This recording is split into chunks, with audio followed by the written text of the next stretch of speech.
Apa kecintaan kita kepada Nabi? Ini pertanyaannya. Bagaimana mau cinta kalau tidak kenal dengan Nabi?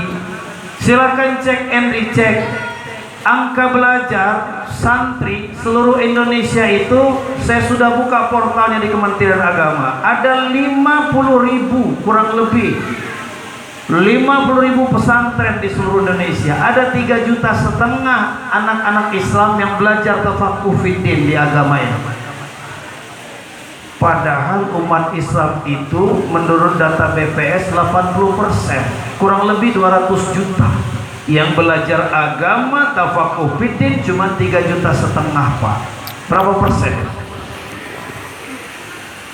Yang kita sayangkan, yang kita khawatirkan jumlahnya lumayan 3,5 juta, tapi tidak signifikan. Khawatir kita sudah jumlahnya cuma 3,5 juta, hasilnya tidak maksimal. Bagaimana tidak angka belajar siswa di Indonesia ini puluhan juta, Pak.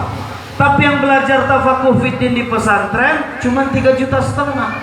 Maka jauh-jauh hari bapak saya masukkan saya di pesantren. Beliau tidak tertarik anaknya Firmansyah bisa bela diri tapak suci, paku banten, karate, taekwondo, tidak. Beliau pesan kepada saya, jangan balik di pesantren harus baca dua. Apa itu, Pak? Baca ngaji, baca ceramah. Ngerti orang son? Saya mohon maaf ini campur-campur bahasa ibu saya, Pak. Namanya saya orang Ogan, singkatan Ogan orang ganteng.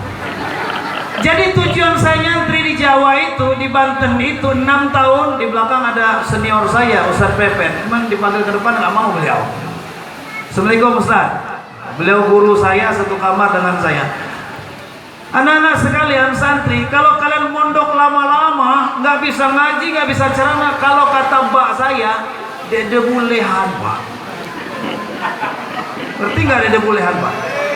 Nggak dapat, kata dia, nyantri puluhan tahun itu kalau kamu nggak bisa ngaji, nggak bisa ceramah. Saya runut silsilah saya dari yai saya, punya cucu 50, Pak. Kenapa bunyi terus sampai saya ini? Sebentar ya. Bapak Ibu hadirin, 50 cucu kakek saya, nggak hitung lagi cicitnya. Saya lihat silsilahnya nggak ada yang keturunan kiai bisa ceramah, bisa ngaji. Nah ini minta anggap ini, Bi.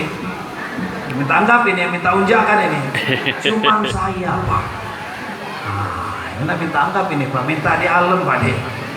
Jadi saya berani bilang kepada santri, orang yang bisa ngaji, pintar ceramah, langka.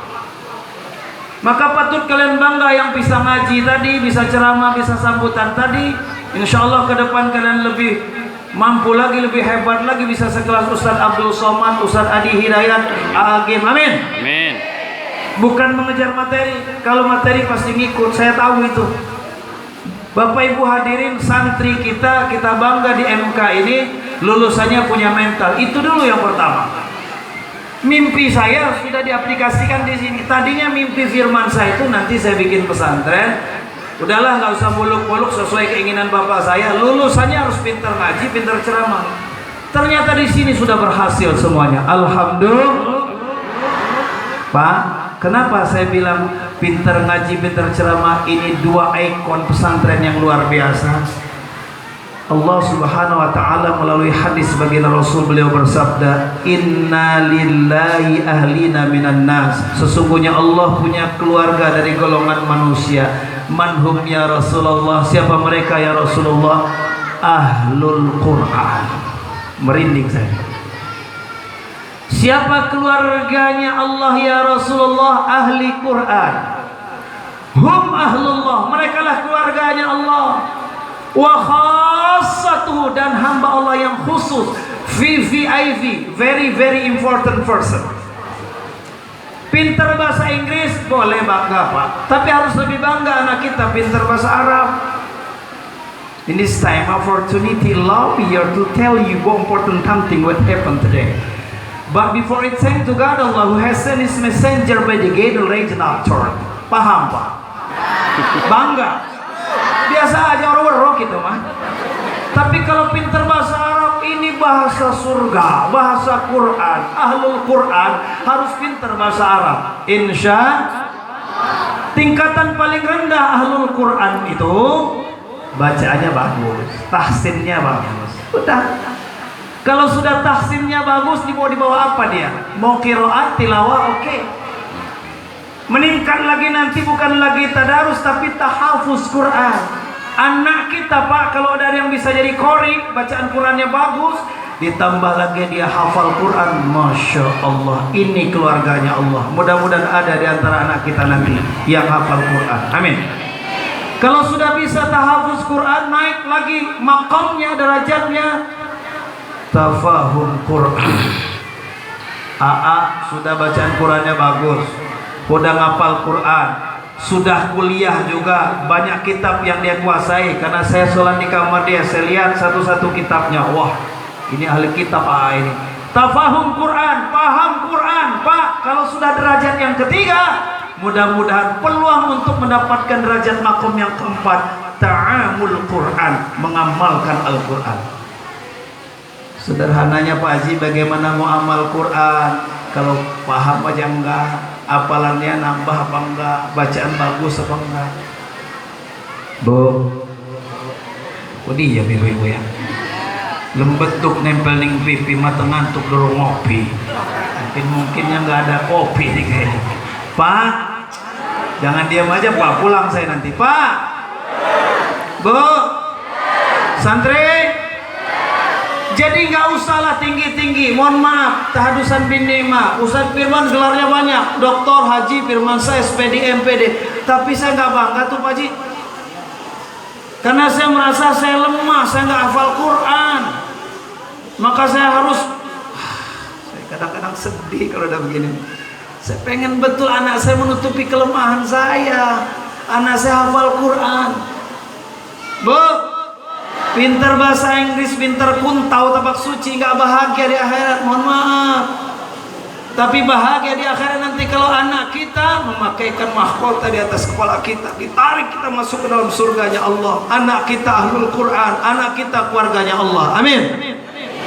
Jadi hafal Quran, kemudian paham Quran. Untuk paham Quran, ilmu-ilmunya banyak betul Pak. Nahwu shorof, ulumul Quran, ulumul hadis, tarikh, adab, lughah, semua harus dia kuasai. Baru makomnya bisa seperti ustadz-ustadz terkenal di TV itu. Ustadz Adi Hidayat, Ustadz Abdul Somad, viral Pak di mana-mana. Gak bisa kita pungkiri. Suka nggak suka, like or dislike, mau pro kontra, beliau paham Quran, beliau amal Quran. Jadi santri, jangan habis sambutan kamu kabur ya, dengerin dulu ceramah Ustadz singkat ini. Jadi anak-anak, teman saya Kokolim Muhammad Usman Ansori, satu kelas satu piring kalau makan Pak Haji. Dai ilusionis yang di TV itu sering komunikasi di WA. Apa beliau cerita ke saya? Waktu beliau pulang menghafal Quran setahun 6 bulan beliau hafal, setahun 8 bulan ketemu saya. Ustadz, kita ziarah ke makam almarhum kiai kita. Selesai ziarah beliau cerita, Ustadz, saya ceramah di Tanjung Priok, saya dengar ibu-ibunya ngomong begini, jangan masukin santri, anak jadi santri, kere, miskin bin melarat.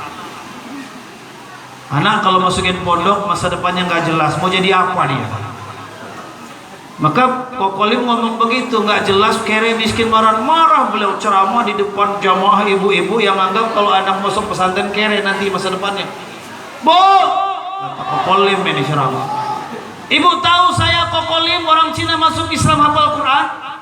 Kenapa saya masuk Islam? Kenapa saya masuk pesantren? Apakah saya bakal miskin bin melarat? Jangan salah Bu, saya sekarang boleh bilang katanya rumah saya nggak kalah dengan rumah pejabat. Kekayaan saya sebulan bisa mengalahkan pejabat. Makanya Bi waktu ngundang beliau nggak bisa kita undang, tarifnya udah mahal. Waktu dulu saya nikah dengan istri saya Pak Haji, saya amplopin aja 300, mau dia. Giliran udah ada manajemen Pak Haji, nggak kurang 15, 20, 30. Nah kata saya, memang temen ini mahal semua tarifnya, cuman saya aja yang murah Pak Haji.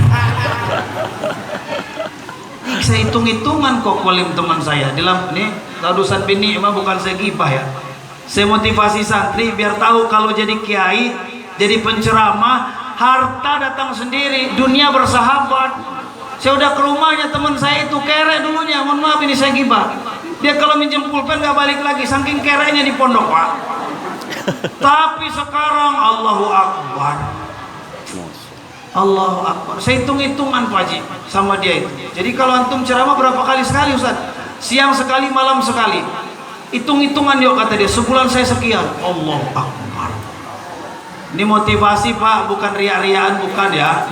Kalau kita motivasinya, nih orang paham Quran dunia bersahabat dengan dia.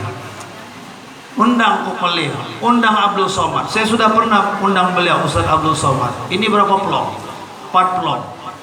Ketika saya Kabak Kesra di Lampung Selatan, pernah jadi pejabat juga saya nih Pak.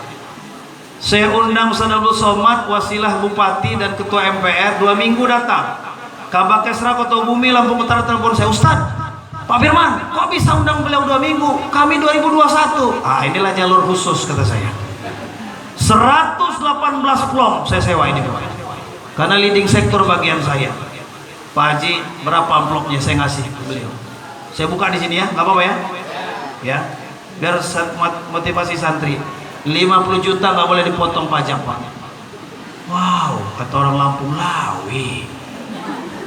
Kalau sehari 50 juta nih, sebulan 1,5 miliar. Maka beliau subhanallah penghasilan